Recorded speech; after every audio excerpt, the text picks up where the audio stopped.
ఎట్లా మాట్లాడుతుంది నాకు తెలియదు కదా చెప్పు. ఏంటి సార్ అది? ఏం లేదన్నా, చెట్ల కింద తినొచ్చి కూర్చుంటారా? సీసీ కెమెరాలు అట్లాంటివి ఏం లేవు అప్పుడు కాలంలో.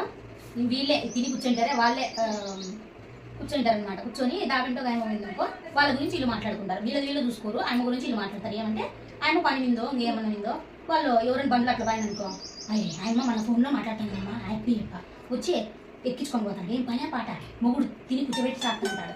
ఏంది అన్ని కలిసినట్టు వచ్చి పనే పాట మొగుడు పాప అమ్మాయి ఇప్పుడు ఏం తెలియదు. పాప అమ్మ అమ్మాయికి రాలే ఏం తెలియదు. వాళ్ళ సమస్యలు ఎన్ని ఉంటాయి ఏమో వాళ్ళు పోయింటారు వాళ్ళ బంధువుల్లో. ఇవన్నీ వీళ్ళు తెలియదు. వీళ్ళు ఇంట్లో ఉండేవి వీళ్ళు చూసుకోరు, బయట వాళ్ళ గురించి మాట్లాడతారు వీళ్ళు. వీళ్ళు మళ్ళీ దావింటి ఎవరన్నా అట్లా సన్నగా ఉండే పాప ఎవరన్నా అట్లా నడుచుకుంటుంటే ఆ పాప గురించి వీళ్ళు మాట్లాడతారు. ఆ పాప ప్రాబ్లమ్స్ ఎందుకో వాళ్ళ ఇంట్లో వాళ్ళ గురించో అవన్నీ ఆలోచించరు. వాళ్ళ అమ్మ అయితే సన్నగా తినదమ్మా అమ్మ అంటారు. వీళ్ళు ఫంక్షన్లో వీళ్ళు కూడా పక్కన తింటారు అదే ఫంక్షన్ లో, కానీ వీళ్ళ గురించి వీళ్ళు చెప్పుకోరు. ఆ పాప